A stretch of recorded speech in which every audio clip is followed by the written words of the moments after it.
Confidence, in the Stoic sense, is not loud. It does not parade itself, demand attention, or shout for recognition. Real confidence is quiet, steady, and rooted deep within the soul. It is the calmness of Marcus Aurelius facing plague and war without despair, the serenity of Epictetus lecturing on freedom though chained in slavery, the dignity of Seneca writing of virtue in exile. The world often confuses arrogance with confidence, noise with strength, applause with certainty. But the Stoics teach us that true confidence does not require witnesses. It can be built, strengthened, and preserved in solitude. Why is this important? Because many people live as mirrors. They only believe in themselves when others reflect admiration back at them. They only feel strong when applause is loud. They only think themselves valuable when love or validation arrives from outside. Yet what happens when the crowd leaves? What happens when praise fades, when friends disappoint, when the spotlight shifts? The mirror shatters, and with it, their fragile confidence. The Stoics offer another path to ground confidence in what cannot be taken: the mastery of your own mind. This is why the question, how do you boost confidence alone, is not only practical, but profoundly philosophical. Alone, there is no audience to flatter you, no rival to challenge you, no admirer to encourage you. Alone, there is only you, your thoughts, your judgments, your fears, your discipline. And it is here, in this silence, that confidence must either grow roots or wither.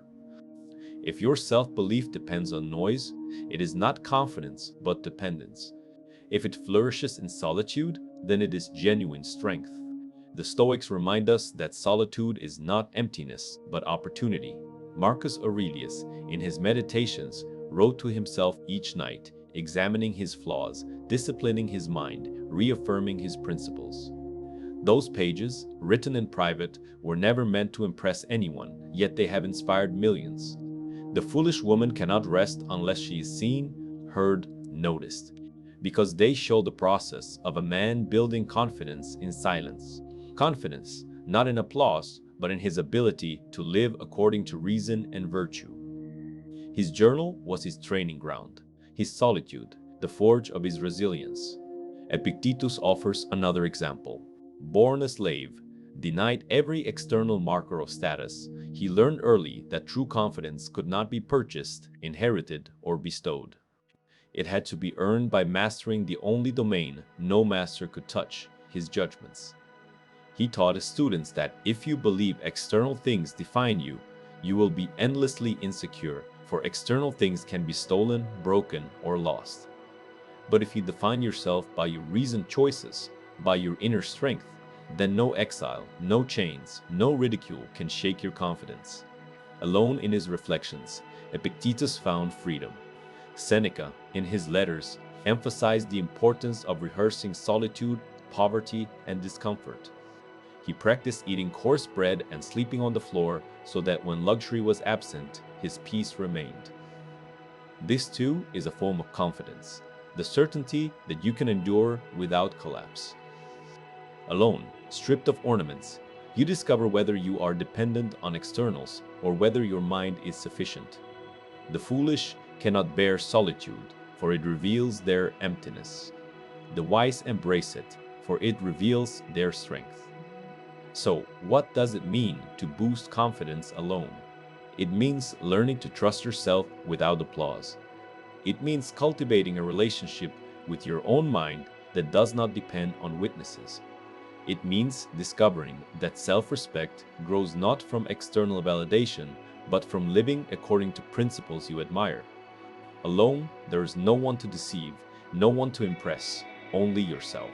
If you cannot admire yourself in solitude, no amount of applause will fix the void. The first lesson struggles to teach us is that confidence is not built in the moment of performance, but in the hours of preparation. A warrior's confidence is not born on the battlefield, but in the training ground. A philosopher's confidence is not born in debate, but in daily reflection. Alone is where the work is done. Public life is where the results are revealed. The Stoic, therefore, spends time alone deliberately. not to escape the world, but to strengthen himself for it. And solitude teaches another truth. Confidence built alone is more durable than confidence built in company. The Stoic stands apart, unmoved, guarding his own sovereignty. Because company changes, friends leave, fortunes shift, circumstances alter. But solitude is always with you. If you learn to stand firm there, you carry that firmness everywhere. Seneca wrote, "The wise man is self-sufficient, not because he wishes to be alone, but because he can be." To boost confidence alone is to build a foundation so strong that no storm, no absence, no betrayal can remove it. This is where Stoic philosophy diverges from modern notions of self-esteem.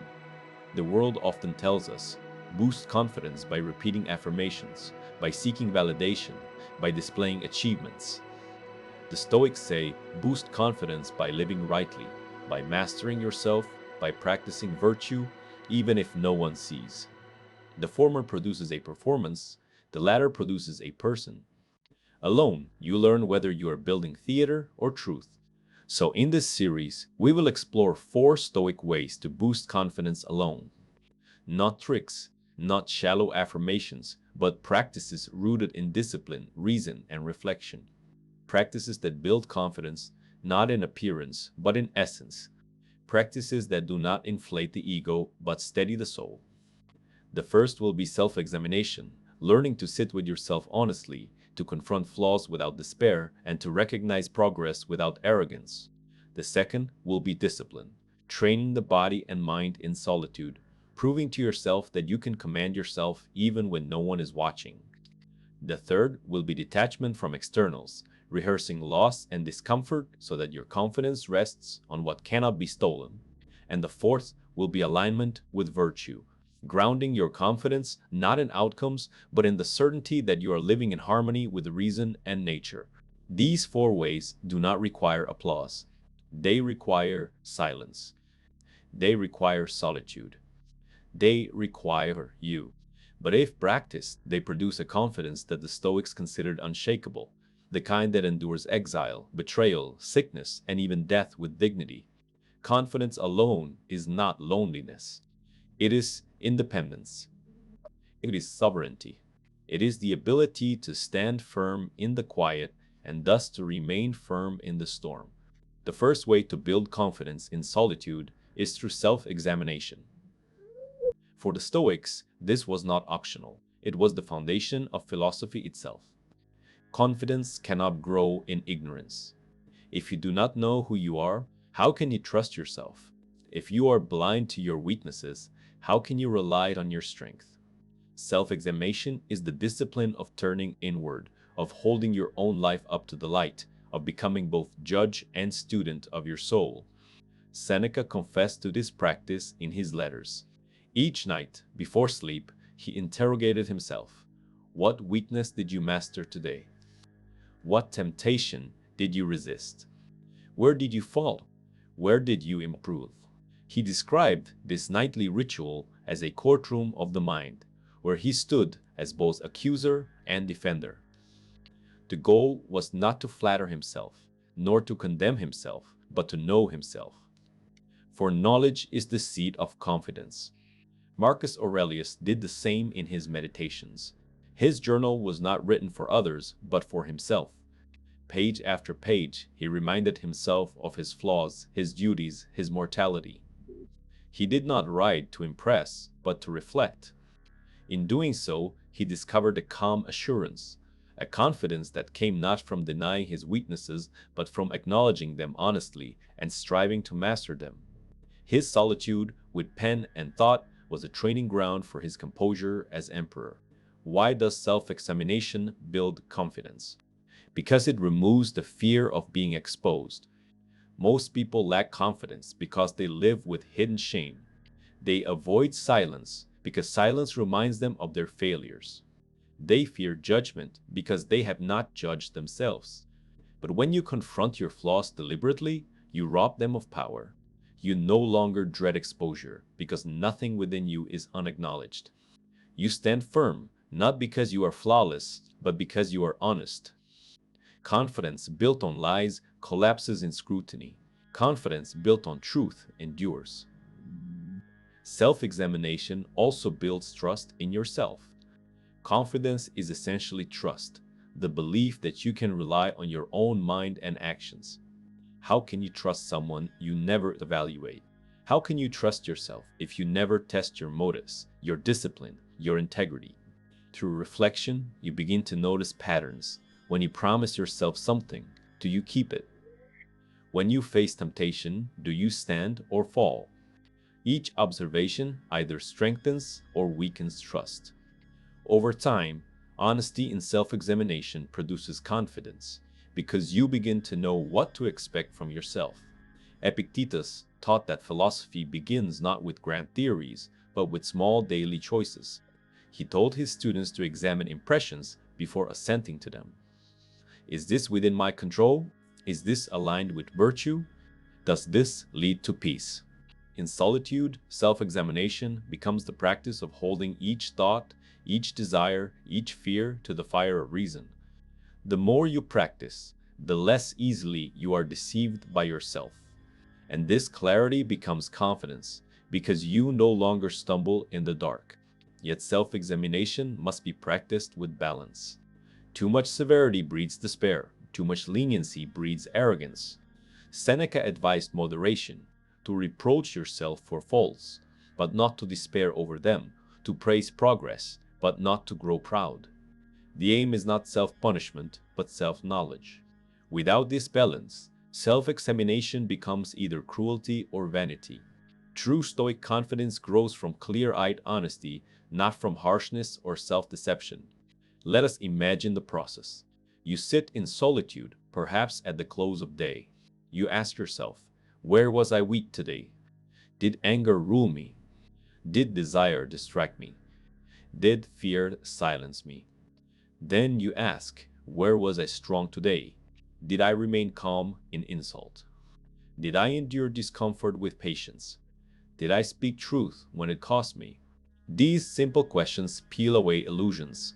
You begin to see patterns, habits to break, virtues to build. Slowly, this practice becomes a mirror cleaner than any glass, reflecting not your face but your soul. The foolish avoid this mirror, fearing what they will see, but the wise embrace it, for only what is seen can be changed. This is why Seneca urged daily reflection, because each day neglected is a step deeper into ignorance. Each night of silence avoided is another day of weakness unchallenged. Self-examination may sting, but its sting is medicinal. It heals by revealing, and from this practice emerges a quiet, deep confidence. Not the arrogance of thinking, I am perfect, but the assurance of knowing, I am improving. You learn to face yourself without fear, to confess weakness without collapse, to celebrate progress without pride. This kind of confidence cannot be shaken by criticism, because you already know your flaws. It cannot be inflated by praise, because you already know your worth. Alone, in honest reflection, you become both sculptor and sculpture. So the first Stoic way to boost confidence alone is this: examine yourself daily. Write if you can, reflect if you must, but do not flee from your own gaze. Confidence is not born in noise, it is born in truth. And truth is revealed in solitude, where only you can judge yourself.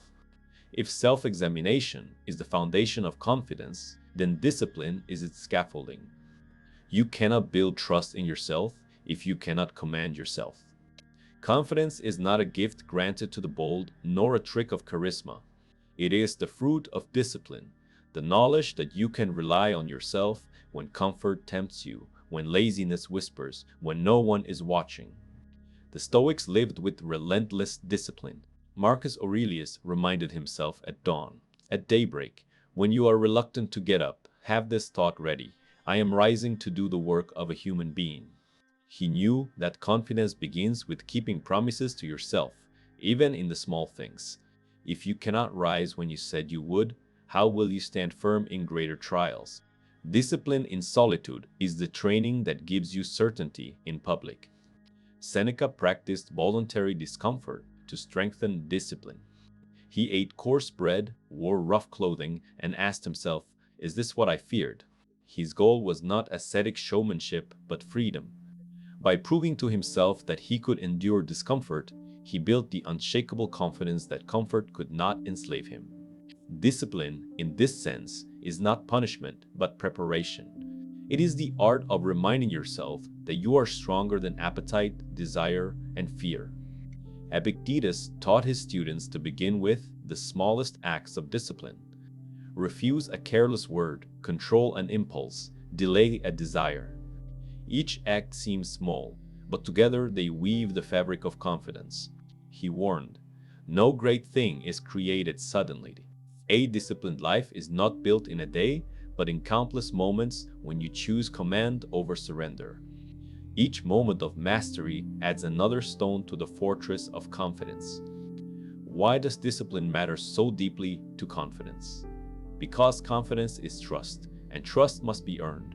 You cannot trust a friend who constantly breaks promises. Likewise, you cannot trust yourself if you constantly betray your own word. Discipline repairs this breach. When you say, "I will do this," and you do it, especially when no one sees, you send a message to yourself, "I can rely on me." That is the essence of confidence. Consider the opposite. A person who lacks discipline makes grand resolutions but never fulfills them. They speak of goals, dreams, and plans, but abandon them when the first discomfort arrives. Each failure to follow through corrodes self-trust. Soon, they doubt themselves in every endeavor. Their confidence collapses not because the world mocked them, but because they trained themselves to disbelieve their own promises. Discipline reverses this cycle. It builds self-respect, one choice at a time. The Stoics did not view discipline as harsh denial, but as joyful mastery. Marcus Aurelius often wrote about aligning the will with nature, living in harmony with what is reasonable, just, and purposeful. Discipline was not about chaining the self, but liberating it from chains of appetite and fear. The undisciplined person is a slave to whims. The disciplined person is free, for he rules himself. And who is more confident than one who is sovereign over his own actions? Alone, discipline becomes even more crucial. In solitude, there is no applause for effort, no shame for failure. You could indulge every weakness, and no one would know. But you would know. The Stoics understood that the truest test of character is what we do unseen. Discipline in solitude proves whether you are strong in essence or only in appearance. The one who practices restraint when alone builds a confidence far deeper than the one who performs virtue for an audience. Let us imagine a simple practice. You resolve to rise early tomorrow, though no one will notice. If you keep this promise, you feel the quiet dignity of self-command. If you break it, no one else will blame you, but your confidence will weaken, for you have taught yourself that your own word is fragile. Discipline in solitude is therefore the daily training of confidence. Each kept promise becomes proof that you are trustworthy, even to yourself. Discipline also teaches resilience. The more you train yourself to endure small discomforts, the more confidence you will have in facing great ones. Seneca's coarse meals, Marcus's simple cot, Epictetus's acceptance of poverty, all were disciplines designed to remind them, "I can endure." When exile came for Seneca, when war came for Marcus, when chains remained for Epictetus, they met them with confidence because they had rehearsed hardship. Confidence is not born in luxury, but in discipline. Another dimension of discipline is moderation. Confidence is not recklessness, it is steadiness. Discipline prevents extremes. The undisciplined swing wildly between indulgence and shame, arrogance and despair. The disciplined remain steady, moderate, composed. Marcus Aurelius praised temperance as the balance that keeps the soul unshaken. Confidence grows in this balance because steadiness breeds trust.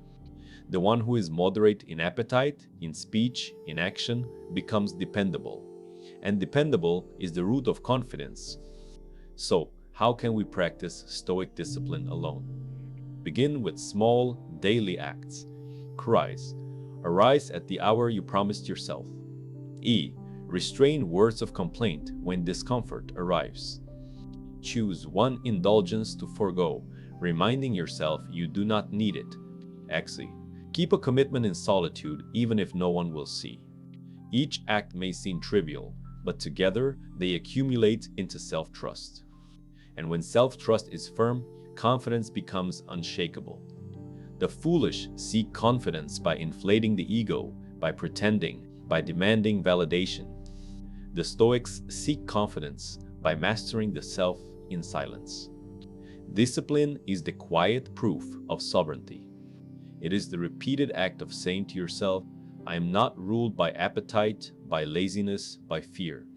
I am ruled by reason. From this mastery arises the only confidence that endures.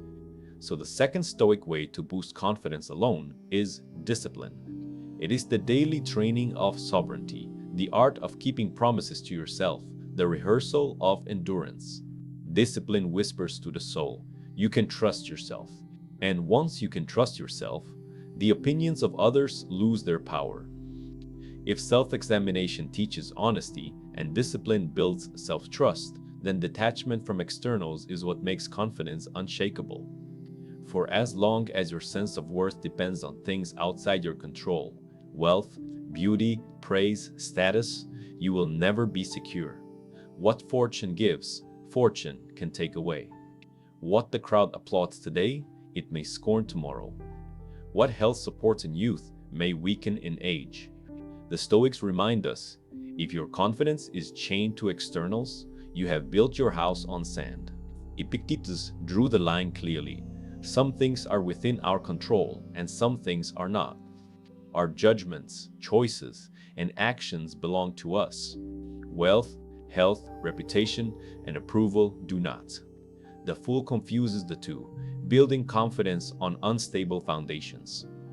The wise distinguish them, grounding confidence only in what cannot be stolen. The will aligned with reason. Detachment from externals does not mean despising them. Wealth can be useful, beauty can be enjoyed, reputation can open doors. But the Stoic never mistakes them for identity. He holds them lightly, as a traveler holds provisions, thankful when present, untroubled when absent. True confidence arises not from possessing them, but from knowing you can live without them. Seneca practiced this lesson deliberately. Several days each month, he lived as if poor, rough clothes, coarse bread, hard floor. Afterward, he asked himself, is this what I feared? Each rehearsal reminded him that luxury was not necessary, that life continued in simplicity, that he was stronger than fortune's threats. This exercise was not poverty for its own sake, but preparation for freedom. By loosening his attachment, he built confidence that no exile, no loss, no reversal could break him. Marcus Aurelius, surrounded by wealth and power, reminded himself constantly that marble palaces and purple robes added nothing to the soul. He wrote, "Receive wealth or prosperity without arrogance and be ready to let it go without grief." His confidence did not depend on being emperor, but on being virtuous. He knew that power was temporary, that even an emperor dies like a beggar. By detaching from externals, he carried within him a dignity no crown could give and no enemy could steal. Detachment also applies to praise and criticism. Many live enslaved to opinion. They glow with compliments and wither with insults. Their confidence rises and falls with every shifting voice. The Stoics called this slavery.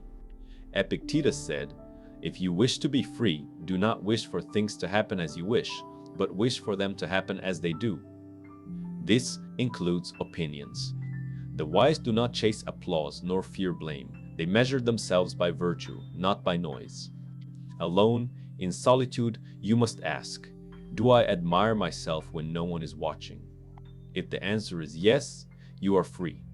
If the answer is no, no amount of flattery will cure you.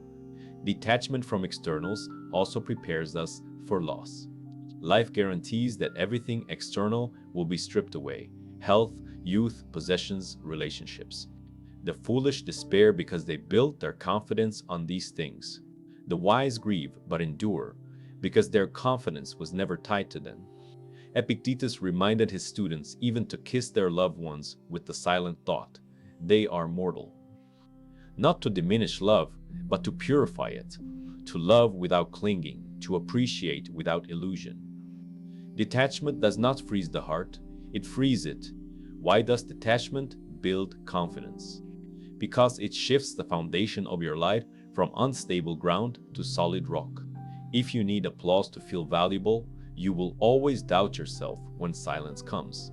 If you need wealth to feel secure, you will always fear poverty. If you need youth to feel worthy, you will always dread age. But if you can remain calm without applause, endure without wealth, live with dignity in age, then your confidence rests on what cannot be taken. That is true freedom. The practice of detachment can be simple. Choose a comfort to go without for a time. Fast from luxury, from distraction, from indulgence. Ask yourself in solitude, can I be content without this? The more you answer yes, the stronger your confidence grows. For each external loosened is one chain broken. The Stoics did not teach us to hate life's gifts, but to hold them with open hands. The tighter you cling, the more fragile your confidence. The looser you hold, the stronger you stand. Consider the image of the warrior. If his courage depends on his armor, he will tremble when stripped of it. If his courage depends on his own spirit, he will fight naked and still not yield. Detachment makes us such warriors, not dependent on armor of fortune, but armed with inner strength. So the third Stoic way to boost confidence alone is detachment from externals. Practice holding lightly what the world prizes. Train yourself to endure simplicity. Free yourself from slavery to applause, wealth, and comfort. In doing so, you will discover a confidence that cannot be shaken by poverty, ridicule, sickness, or even death. For as Marcus Aurelius wrote, if you are distressed by anything external, the pain is not due to the thing itself, but to your estimate of it, and this you have the power to revoke at any moment. Change your estimate, and you change your confidence. Detach, and you become free. Now some exciting news. Our channel now offers a members club. By joining it, you'll unlock exclusive benefits, deeper content dives, and personal insights. Join us on this journey, and let's build a meaningful life together. And I also humbly ask you to leave a comment, as it helps my channel immensely. If you do not know what to comment, just write "better every day" so I know you reached this far. And don't forget to subscribe for more content like this. Also, I've linked some books on Stoicism that helped me become the man I am today and will also help you achieve a Stoic mindset. The final and greatest way to build confidence in solitude is to align yourself with virtue. For the Stoics, virtue was not an ornament of life, it was light itself. Wealth, health, reputation, pleasure, all of these may come and go, but virtue remains within your command. To live in harmony with virtue is to live in harmony with reason, with nature, and with the highest part of yourself. And once you are aligned with virtue, your confidence becomes unshakable because you measure yourself by the only standard that cannot be taken away. Marcus Aurelius reminded himself, "If you seek tranquility, do less, but let it be according to the law of reason and of the common good." He knew that peace and confidence flow not from outcomes, but from right action. You cannot always control success, but you can always control integrity. If your worth depends on results, fortune may betray you. But if your worth depends on virtue, you can stand firm whether you succeed or fail. Seneca expressed this truth in countless letters. He told Lucilius that the wise man may be wounded, insulted, or impoverished, but he remains unshaken because virtue is intact. His confidence comes not from circumstance, but from character. He asked, "What difference does it make how much a man has, what he has, or where he has it, if he possesses virtue?" For Seneca, virtue was not theory, but practice. Justice in dealings, courage in hardship, temperance in appetite, wisdom in judgment. These are the pillars of confidence. Epictetus offered perhaps the clearest teaching. He told his students that they must distinguish sharply between what belongs to them and what does not. Wealth does not belong to you, nor does reputation, nor even the body, which sickness can seize. But your choices, your judgments, your alignment with virtue, these are yours. Confidence, therefore, is not arrogance, but the calm certainty that you control what matters most, your moral purpose. Align yourself with virtue, and you are never helpless. Why does alignment with virtue produce such profound confidence? Because it unites your inner and outer life. Many people feel insecure because they live divided. They know they flatter to gain favor, that they compromise principles to win advantage, that they chase desires they later regret. This division eats away at confidence. Alone in silence, they cannot respect themselves. But the Stoic who lives by virtue is whole. What he says, he means. What he does, he believes. What he believes, he embodies. Integrity is the soil of confidence. Another reason is that virtue anchors you beyond the reach of fortune. Suppose you face loss. If your worth was in possessions, you collapse. But if your worth was in virtue, loss does not touch it. Suppose you face slander. If your worth was in reputation, you despair. But if your worth was in virtue, reputation is irrelevant. Suppose you face death. If your worth was in longevity, you tremble. But if your worth was in virtue, death cannot rob you of it. Virtue is untouchable, and so the confidence it provides is untouchable. This is why the Stoics could endure exile, chains, poverty, and insult without losing themselves. Their confidence did not rest on fragile supports. It rested on the eternal, the alignment of the soul with truth and reason. A man who possesses virtue possesses himself, and this possession cannot be stolen. How do we practice alignment with virtue in solitude?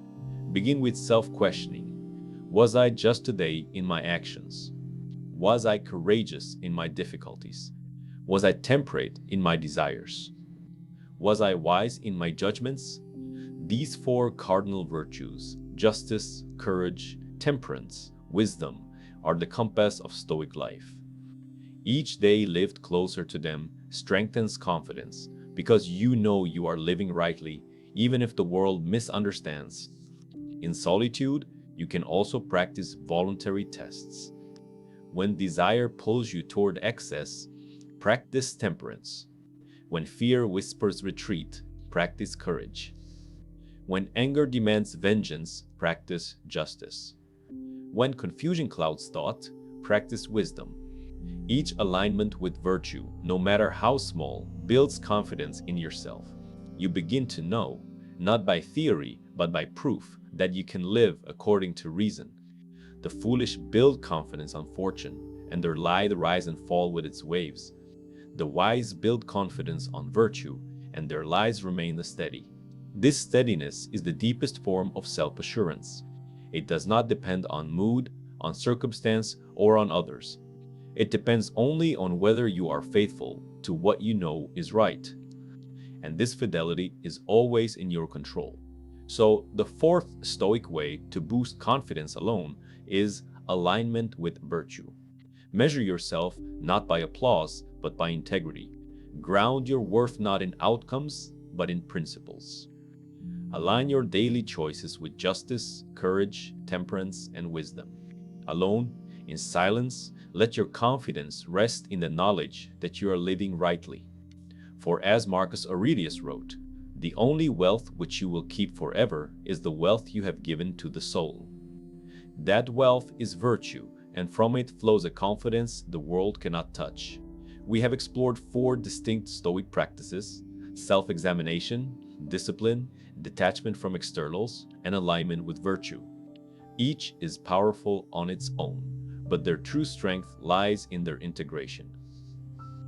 Confidence, for the Stoics, is not a single act or trick.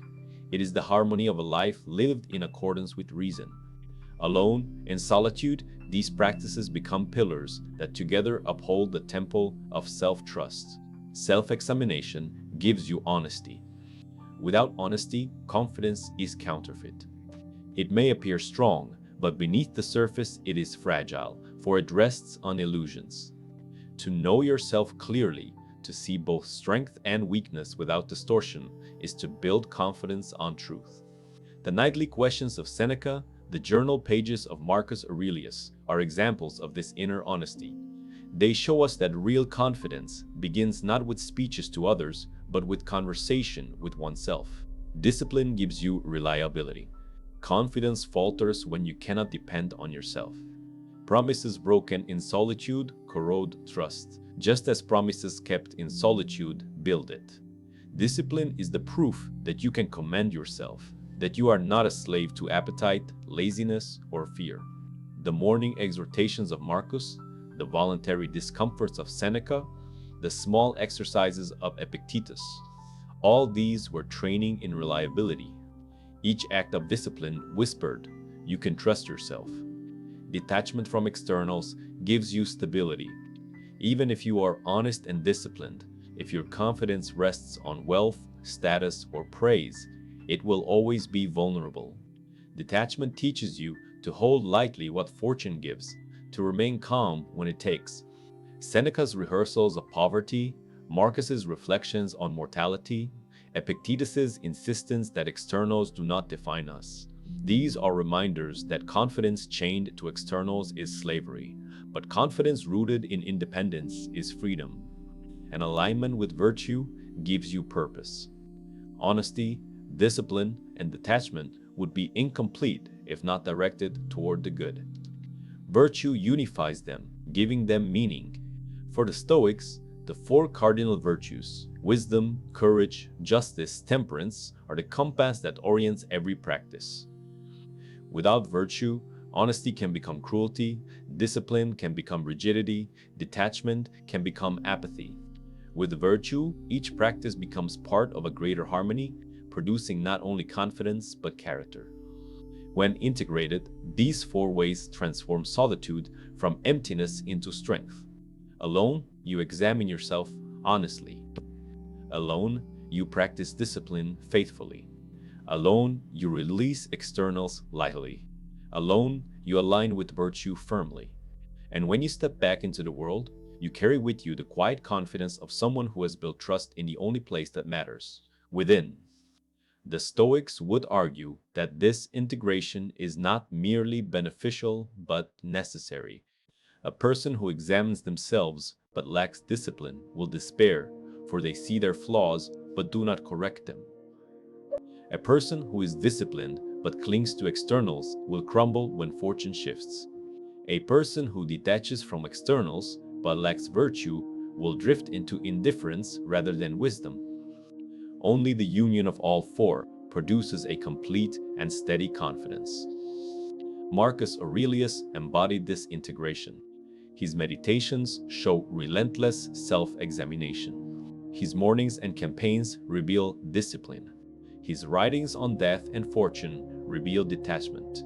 And his constant return to virtue, justice, service, duty reveals alignment. This integration allowed him to rule an empire while remaining a student of philosophy. His confidence was not imperial arrogance, but stoic steadiness. Epictetus, too, exemplified it. As a slave, he practiced discipline in enduring hardship, detachment in accepting what was beyond his control, alignment with virtue in his teachings, and self-examination in his daily reflections. His confidence did not depend on freedom or wealth. It was already complete within him.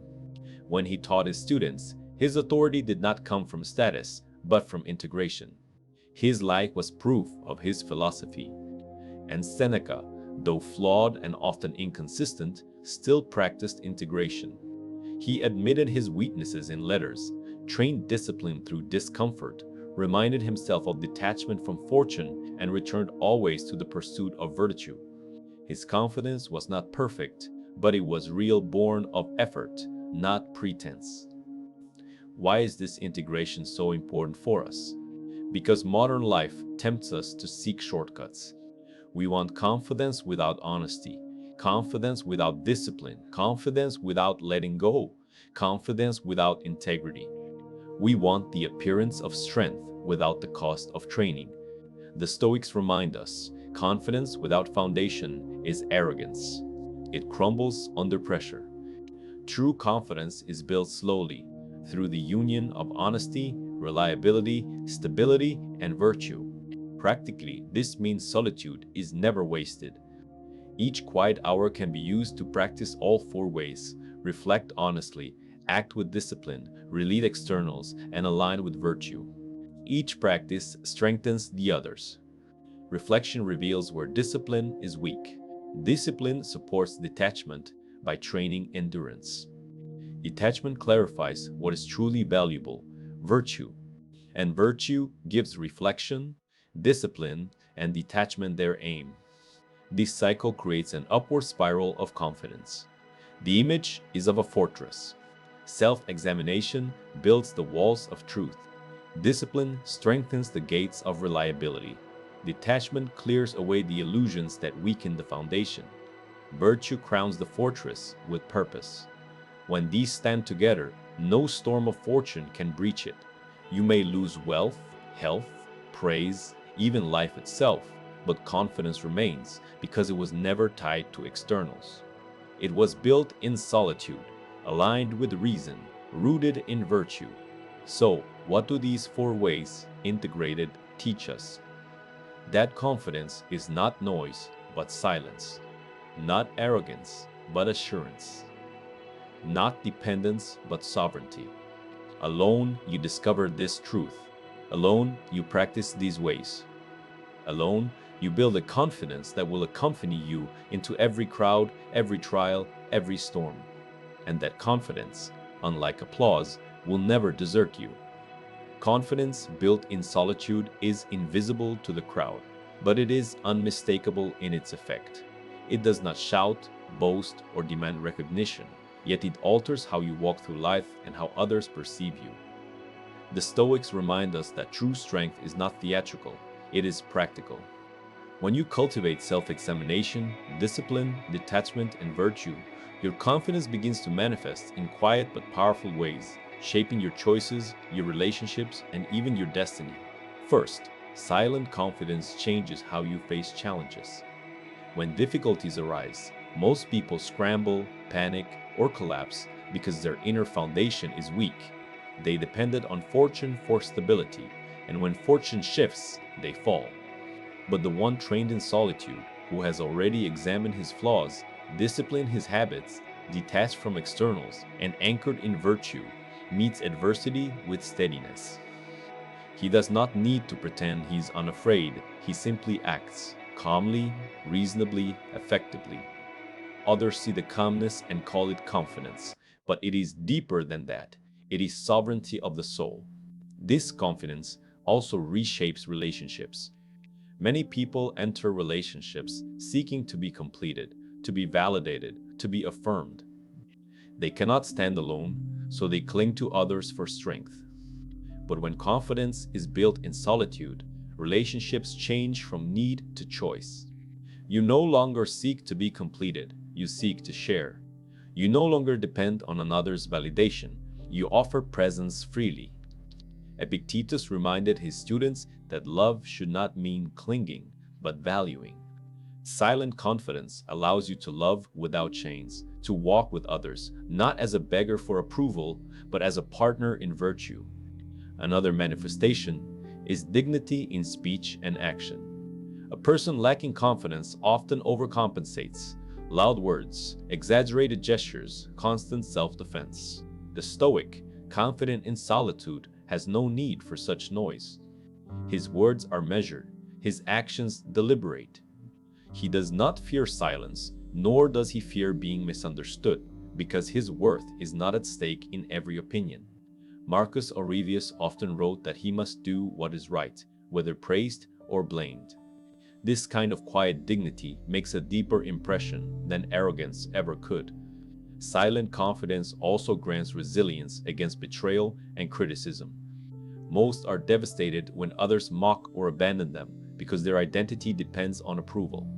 But the Stoic, having already loosened his grip on externals, sees betrayal as painful but not ruinous, criticism as unpleasant but not defining.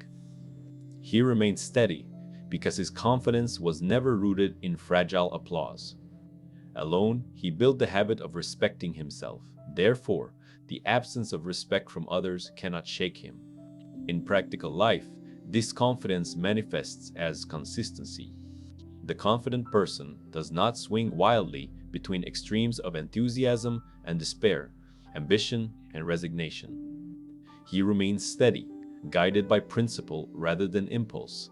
Others come to trust him, not because he shouts his strength, but because he demonstrates reliability. In a world full of noise and volatility, steadiness becomes magnetic. Silent confidence earns respect without seeking it. There is also a subtler manifestation, freedom from comparison. Many live in constant torment, measuring themselves against peers, envying success, fearing failure.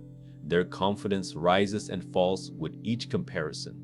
The Stoic, by contrast, measures himself only against virtue. Am I just? Am I wise? Am I disciplined? Am I courageous? These questions replace the corrosive envy of others.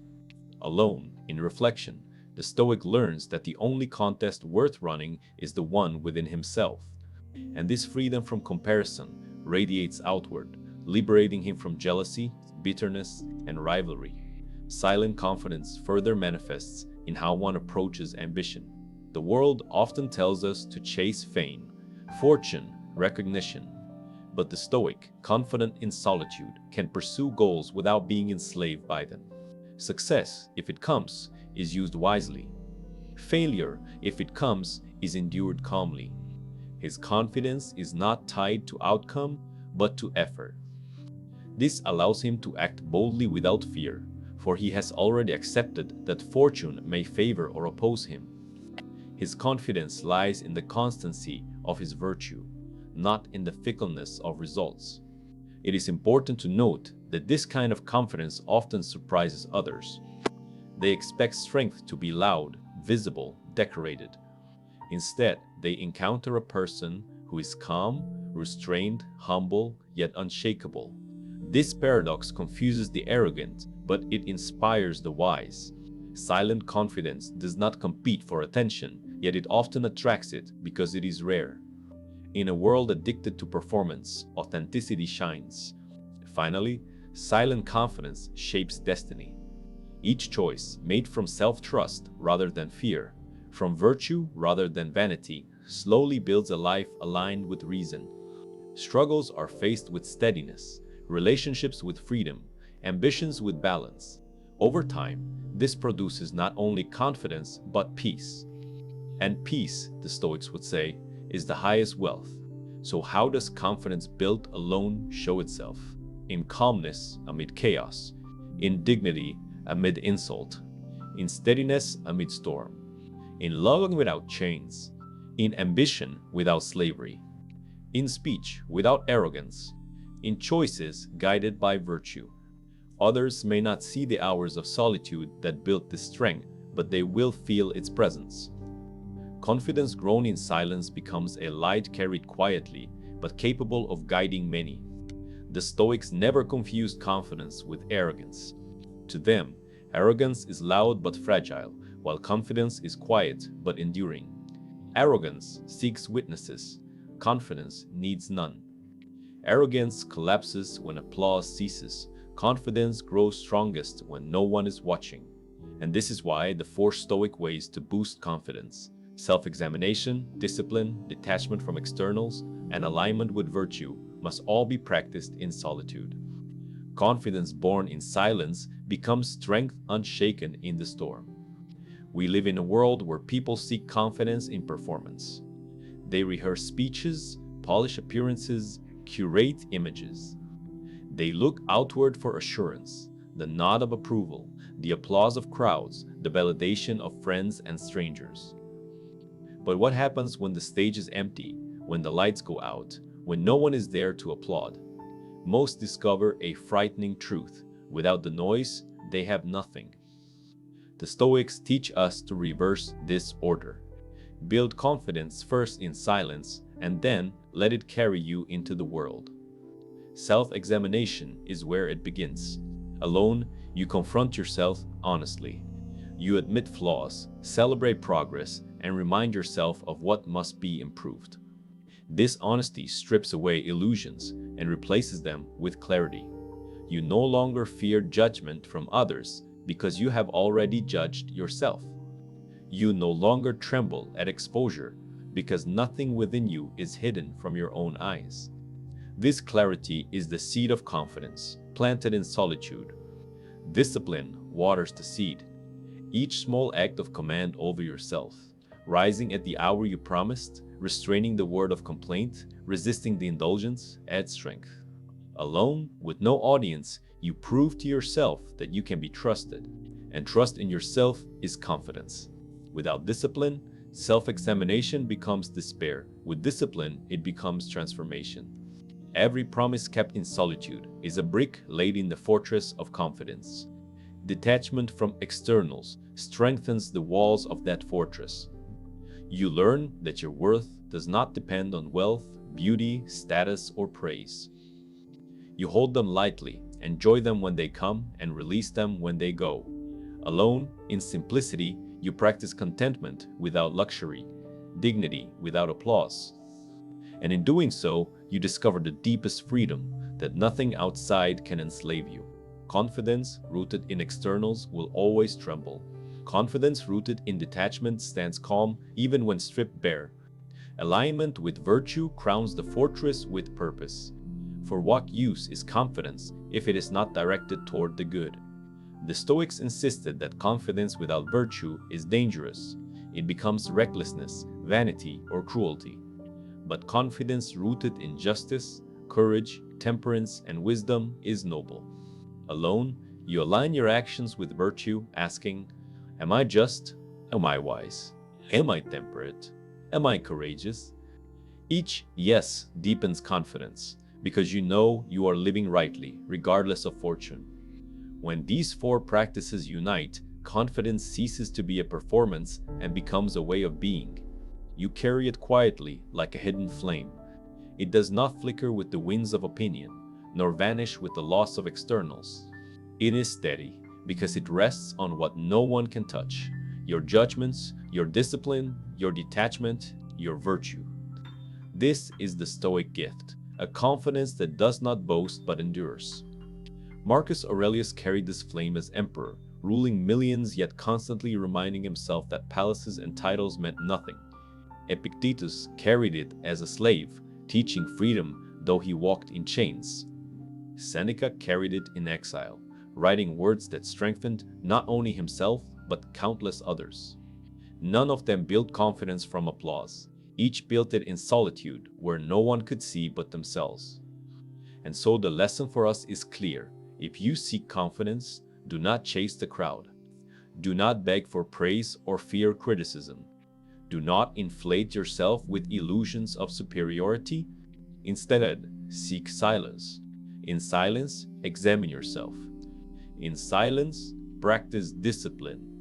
In silence, detach from what you cannot control. In silence, align with virtue. There, in the solitude that most people dread, you will find the foundation of unshakable confidence. Then, when you step into the noise of the world, you will be different. You will not need applause to stand tall. You will not collapse under insult. You will not envy the fortune of others. You will not despair when loss arrives. Your confidence will not be in what you have, but in who you are. And that, the Stoics would say, is true freedom. The final Stoic lesson, then, is this: confidence must be born alone before it can shine in company. If it is not built in silence, it will fail in noise. But if it is built in silence, it will endure even in chaos. For as Marcus Aurelius wrote, "Be like the rock against which the waves break, and it stands firm, while the raging of the sea falls still around it." Confidence, built alone, makes you that rock. Now, if any part of this message has been helpful to you, leave us your like and comment. helping the algorithm recommend it to someone who needs it at this time. Don't forget to subscribe so you don't miss new videos. And if you look through the videos we've already uploaded, you're sure to find something to take with you. Have a good day.